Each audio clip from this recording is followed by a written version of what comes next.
Hey everyone, welcome back to the podcast. I'm Devin Dickinson with Lauren again, and it's a great time of the year. We're in Arizona. I'm looking outside. It's beautiful weather. It's that special time when the weather starts to turn and it's playoff time. So I have a game tonight. So I'm a little nervous, a little amped up on coffee, and hopefully be in a good mood when I'm filming tomorrow. So, Lauren, welcome back, and I'm excited to get at it. Excited to dig in too. You reached out to me the other day with a thought that I wanted to kind of expand on. And the idea behind it was that as leaders, we are called to be both humble and bold, kind yet courageous, and asking others, are they leading with a heart that reflects both grace and truth, and the difficulty leaders have around that. So I wanted to explore that idea more.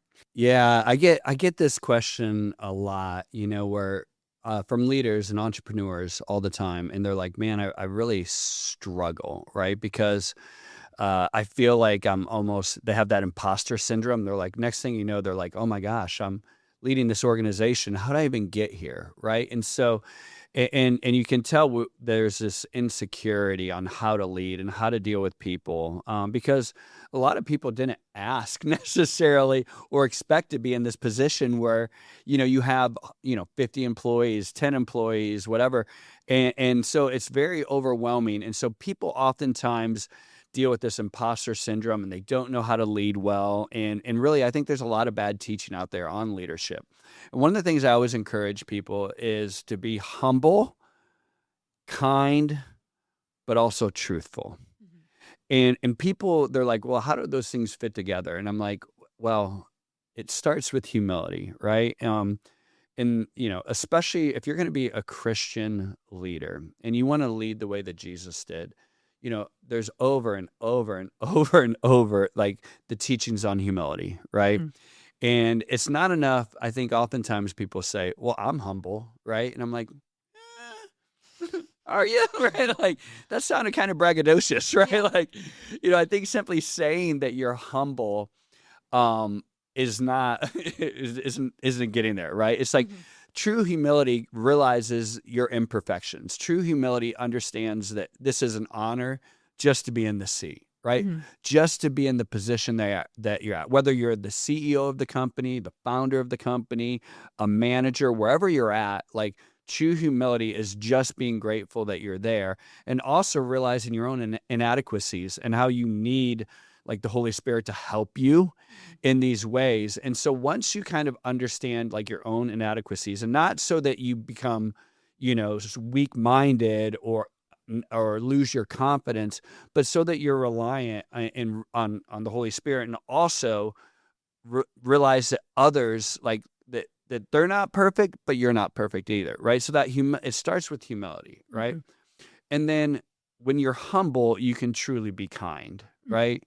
And you can see that others have like that they want to grow. Like, because most people, I've met very, very few people who don't want to be good at what they do. I've met very few people that like don't want to like achieve success, right? Like, and even people who are lazy, like there's a reason why they're lazy, right? And so like to be able to approach with kindness, but then also to be bold enough to speak truth. And there's this strange balance between humility, kindness and truth that I think leaders struggle with.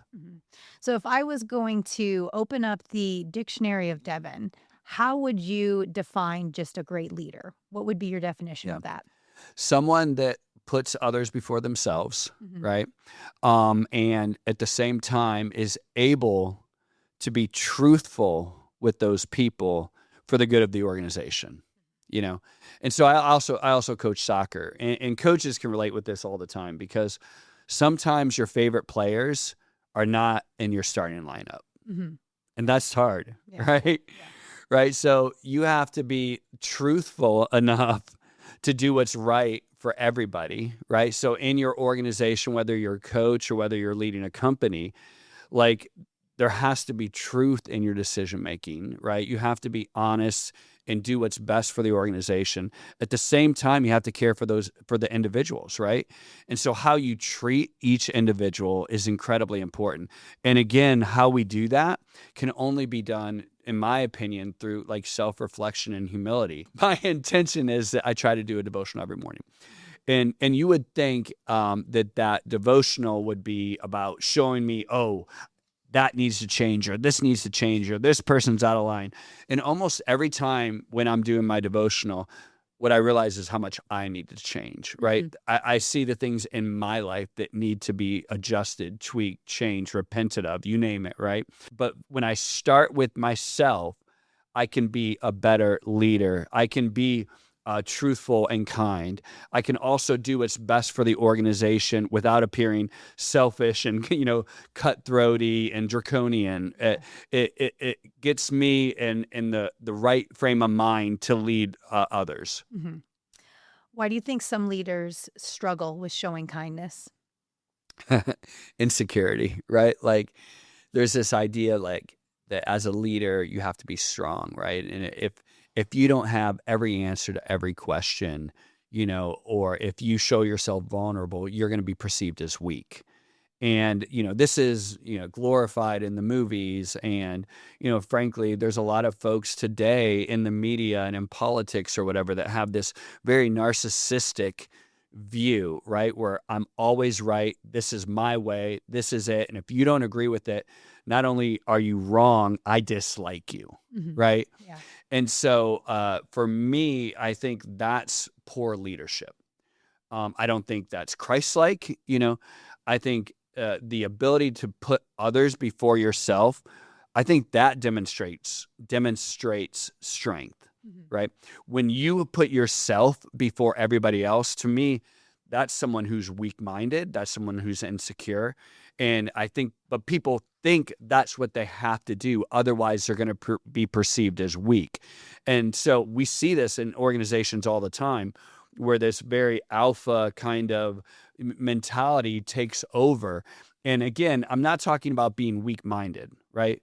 You need to have strength of mind. You need to be confident, but you also need to be humble enough to realize that you're not always right. And people who have this bravado and this alpha approach, like they break people, they break their organizations, and it's because they're broken on the inside. How do you create a culture of kindness while still holding people accountable? Yeah, I don't think it, and this is the crux of this. One of the things I want people to understand is if you're not truthful, you're actually not kind. So I'm going to say that again. If you're not truthful, you are not kind.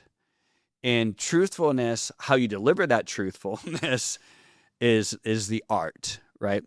I know so many people that are not truthful and they think they're being kind because they're saving people's feelings, right? Truthfulness does not always feel great to hear it and to receive it. So that's where the kindness comes in, right? But if we're not truthful, we're not kind because that means we're prohibiting that person's growth. And it means we're also not doing our job as a leader, right? So I'll use the analogy of sports again, right? So if you have people on your team that let's say that you're not telling them what they need to do to improve upon, number one, they've limited their growth. Like my job as the coach is to get the best out of my team and the best out of my players. Sometimes I have to tell them things that they don't want to hear, right? So I can think of an example where, I have a player very, very high level, terrific player, and he does great in high school. He wants to play at a high level in college, and frankly, he's got the ability to. However, he has a weakness, like he only uses his right foot. And like he doesn't like to hear that he needs to use his left. He doesn't like to be critiqued. But like I, as a coach, I care for him. I want to see him achieve his dreams.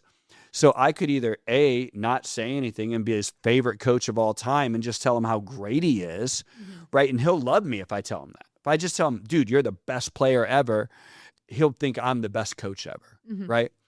But if I'm truthful with him because I want the best for him, I'm going to challenge him on his deficiencies. I'm going to challenge him on his weakness. Now, here's what's funny. He's not going to like me. I might be his now least favorite coach. Nobody else tells him this stuff.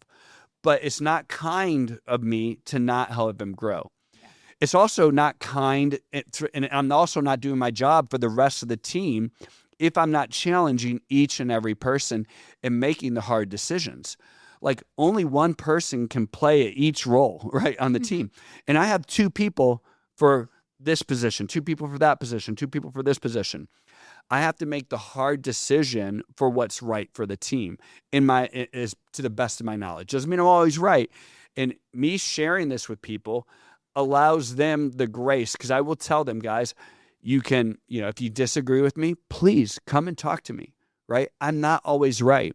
And I want to hear your perspective because I could be missing something.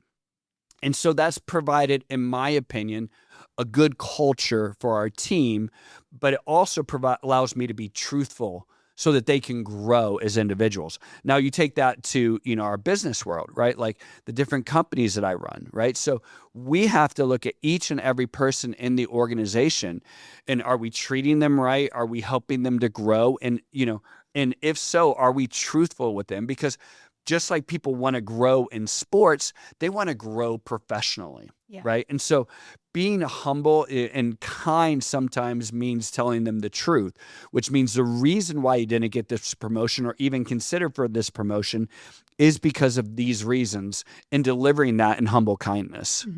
For our listeners who want to grow in their leadership, what's the first step they should take? Self-evaluation, 100%. I've talked with a guy that I've been mentoring for a long time. I'm going to call it mentoring because I'm going to call it pseudo mentoring, because he asks me questions. I tell him things in truthfulness, and he chooses to pick and he doesn't listen or implement a lot of what I say, but I care for him. I love him. He's very talented. One of the things I've told him over and over again is that, dude, like, you don't have any emotional intelligence. You're brilliant, but like, you need to self-reflect. You don't have emotional intelligence, and therefore you shouldn't be a leader. Now, it doesn't mean you shouldn't be in business. You should just be like a solopreneur, just you all on your own, leading your own thing, and then hire a bunch of subcontractors. But you're not good with people. And he refuses, or he's not listening to me and reflecting upon himself. And so he's not growing. And I think he's kind of an extreme example, but I think most people, when they go and they think, I need to improve my organization, they look externally, right? They look and they start pointing fingers. This needs to change. That needs to change. He needs to change. She needs to change. And rather than internally, like, what do I need to do? Self-reflect first and foremost on yourself. And as you grow, you're going to be able to grow others. And so I think, especially when you think about kindness and truth, like, you have to start with yourself. Yeah. What's one thing we could do this week to bring truth and kindness to our organizations? Yeah. I think, considering, looking around at the different folks within your organization and understanding, like, what conversation have I been avoiding, right? Right now I said that, you probably like 3 conversations probably pop into your head, right? Like, I've been avoiding having this call, right? I've been avoiding this review. I've been avoiding this interview or review, all of these different things. Like, what are the conversations you've personally been avoiding? And then thinking about how can you handle that conversation 100% truthfully, but being kind, right? And again, I don't think you can properly be kind unless you're humble.